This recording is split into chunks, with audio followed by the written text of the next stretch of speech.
SPAK ka mbyllur hetimet për dosjen Bankers dhe ka ngritur 3 akuza për 6 të pandehur, mes tyre Leonida Çobo, Ridvan Zoto, Elvira Plaku dhe 3 ish punonjës të Ministrisë së Financave. Hetimet fillimisht u zhvilluan nga Prokuroria e Firit, më pas u transferuan në Tiranë. Sipas SPAK-ut, akuzat përfshin shpërdorim detyre, vjedhje përmes shpërdorimit të detyrës dhe pastrim parash. Të pandehurit blinin toka dhe jepnin me qira kompanisë Bankers, ndërkohë që kjo e fundit deklaronte humbje të rreme për të shmangur tatimet dhe përfituar rimbursime të VSH-je. Hetimet të kryera nga prokurorët Anita Ajella dhe Enkeleda Milonaj kanë shqyrtuar gjithashtu veprimet e organeve tatimore dhe skemat mashtruese lidhur me tatimin mbi vlerën e shtuar, fshehjen e të ardhurave, korrupsionin pasiv dhe aktivitetet e grupeve kriminale. Gjykata e posaçme në dhjetor 2025 kishte zgjatur afatin e hetimeve për 3 muaj për shkak të kompleksitetit të çështjes dhe nevojës për veprime hetimore të mëtejshme. Sipas prokurorisë, Bankers ka realizuar shitje dhe eksporte nafte në vlerë totale 532 miliard lekësh, por deklaronte humbje prej 11.7 miliard lekësh çdo vit duke shmangur tatimin mbi fitimin.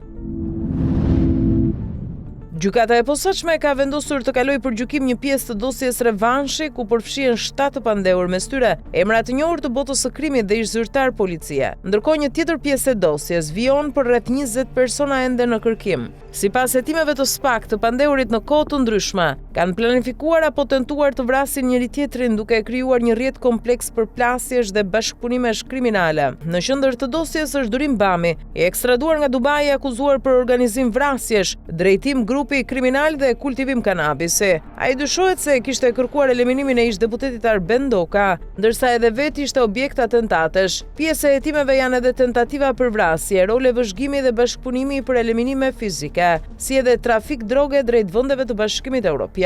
Në dosje përfshihet edhe një ish zyrtar i lartë policie, i dyshuar për korrupsion dhe lidhje me aktivitet kriminal. Çështja pritet të zbardhë një nga rrjetet më të rrezikshme kriminale, ndërsa të pandehurit do të përballen tashmë në gjykatë. Ilirian Feçi ka dëshmuar në gjykatën e posaçme për grabitjen me dhunë të Lirak Bajraktarit në vitin 2011 në Elbasan, duke deklaruar se autor kanë qenë ai vetë Taloçela e Dumani. Ai mohoi përfshirjen e Gentian Sharrës në këtë ngjarje. Sipas Feçit, grupi kishte siguruar informacion për lëvizjet e viktimës përmes njohjeve personale dhe realizoi grabitjen duke marrë një çantë me bizhuteri floriri. Ai theksoi se vetëm Dumani kishte një lev, ndërsa të tjerët nuk ishin të armatosur. Pas një përplasje të shkurtër me viktimën, autorët u larguan dhe më pas shitën sendet në Tiranë duke ndarë fitimet në 3 pjesë. Feçi shtoi se pamjet filmike nga kamerat e sigurisë mund të ndihmojnë në sqarimin e plotë të ngjarjes.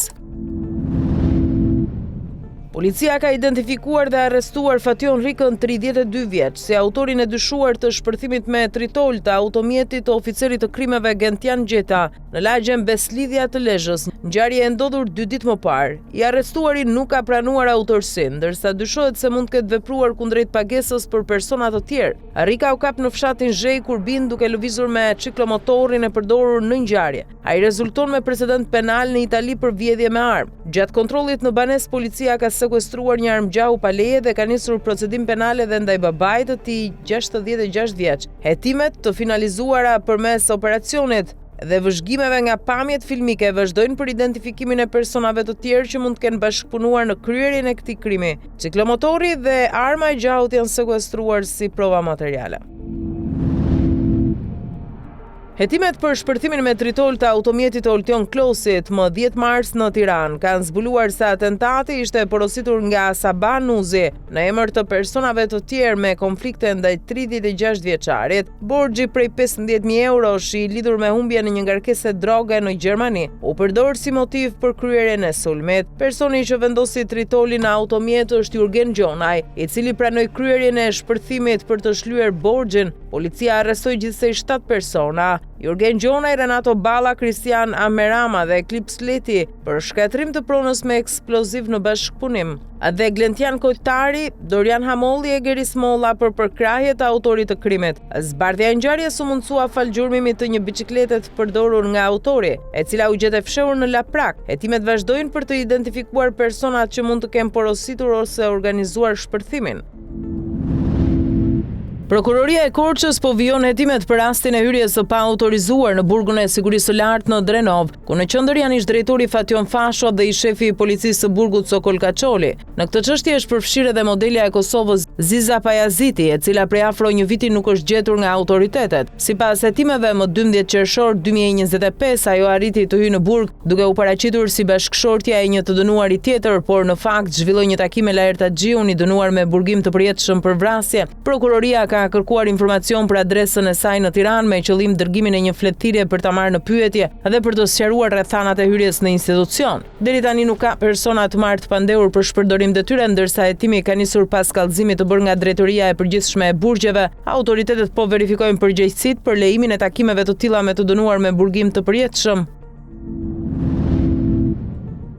46 vjeçari Urim Meta është arrestuar në Tiranë pasi u kap duke transportuar lëndplasëse, armë zjarri dhe municion që dyshohet se do t'i shiste. Operacioni policor i koduar Synimi u zhvillua në zonën e Shëngjergjit. Gjatë kontrollit në automjetin e tij, policia gjeti 4 kallëpe tritoli, 2 armë zjarri dhe 1500 fishek të kalibrave të ndryshëm. Sipas hetimeve paraprake, këto materiale ishin siguruar në Shëngjergj dhe synoi tregtimi i tyre në Tiranë. Autoritetet sekuestruan armët, municionin, automjetin dhe celularin si prova materiale, ndërsa i dyshuari u vu në pranga në flagrancë. Hetimet vijojnë për të identifikuar persona të tjerë të përfshirë në këtë aktivitet kriminal dhe për të zbardhur plotësisht destinacionin e armëve.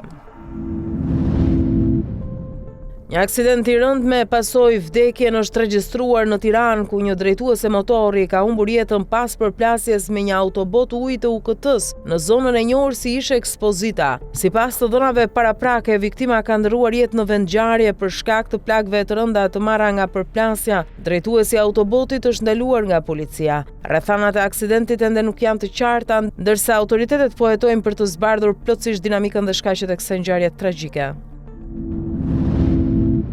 Policia e Durrësit ka zbuluar një rrjet prostitucioni pas një operacioni 2 javor. Aktiviteti zhvilloi në një apartament me qira në lagje nr. 13 dhe në një hotel në qytet. Në hetim janë përfshirë 11 persona, ndërsa 2 shtetase nga Brazili janë shpallur në kërkim. 2 vajza braziliane, 33 dhe 27 vjeçe, u kapën në flagrancë në hotel dhe në apartament, të dyshuara për ushtrim prostitucioni. Sipas policisë, një 30 vjeçare dyshohet se kishte marrë me qira ambientin, ndërsa një tjetër 38 vjeçe kishte ushtruar më herët këtë aktivitet aty. Në hetim është përfshirë edhe administratori 45 vjeçar i hotelit për fshehje të ardhurave. Gjatë kontrolleve u sekuestruan para të dyshuara si përfitim nga prostitucioni, 10 telefona celulare, pasaporta. Hetimet vijojnë për zbardhjen e plotë të rrjetit dhe përfshirjes së personave të tjerë.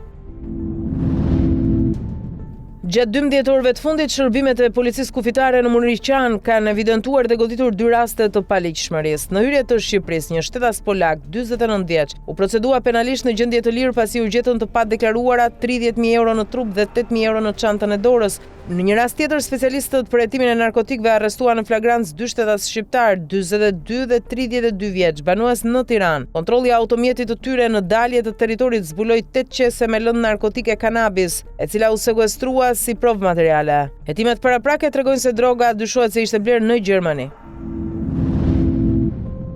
Inspektorët e autoritetit kombëtar të ushqimit në Tiranë kanë sekuestruar 738 kg fileto dhe gjoks pule në biznesin KMY, pasi mishi ishte trajtuar në kushte të papërshtatshme dhe ruhej në ambient me myk dhe ndryshk, duke krijuar rrezik për shëndetin e konsumatorëve. Gjatë kontrollit u konstatuan shkelje serioze të standardeve higjieno-sanitare, përfshirë vendosjen e mishit në tokë gjatë ngrirjes dhe shkrirjes. AKU vendosi pezullimin e aktivitetit të subjektit deri në përmbushjen e kushteve ligjore, ndërsa sasia e sekuestruar do t'i nënshtrohet asgjësimit. Autopsia mbi trupin e 25 vjeçarit Kevin Muharremi, i vrarë natën e Shën Valentinit në Itali, ka zbuluar se ai është qelluar me më shumë se një plumb nga një armë tipit Beretta. Plumbi fatale ka goditur në qafë, ku është gjetur edhe predha. Ngjarja ndodhi pas një konflikti mes 2 grupeve të rinj që nisin në një lokal dhe përfundoi me të shtëna. Përplasja u përshkallëzua nga debat verbal në dhunë fizike dhe më pas në përdorim armësh. Për vrasjen është arrestuar 20 vjeçari shqiptar Renato Zyke, i cili ka pranuar se ka qelluar ndaj viktimës. Ai dyshohet se ka hapur zjarr ndërsa drejtonte një mjet tip Range Rover Evoque, me të cilin u ndalua disa orë pas ngjarjes. Ndërkohë, një 18 vjeçar hetohet në gjendje të lirë për bashkëpunim, por mohon përfshirjen. Hetimet vijojnë ndërsa pritet raporti përfundimtar i ekspertizës për të sqaruar plotësisht dinamikën e krimit.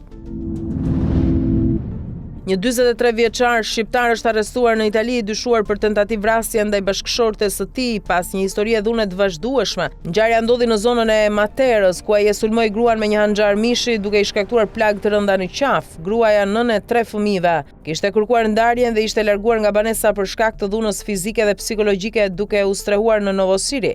Autori e kishte ndjekur dhe 2 ditë më parë i kishte zënë rrugën duke e sulmuar brutalisht. Ajo arriti të mbijetojë falë rezistencës, ndërsa ndërhyrja e menjëhershme e karabinerëve pengoi përfundimin e krimit. Pas një ndjekje, 43 vjeçari u arrestua ndërsa në automjet ju gjet arma e krimit. Gjatë kontrollit në dhomën e hotelit ku qëndronte, policia zbuloi edhe një sasi kokaine. Me urdhër të prokurorisë ai u dërgua në burg, ndërsa gjykata konfirmoi masën e paraburgimit për akuzën e tentativës për vrasje.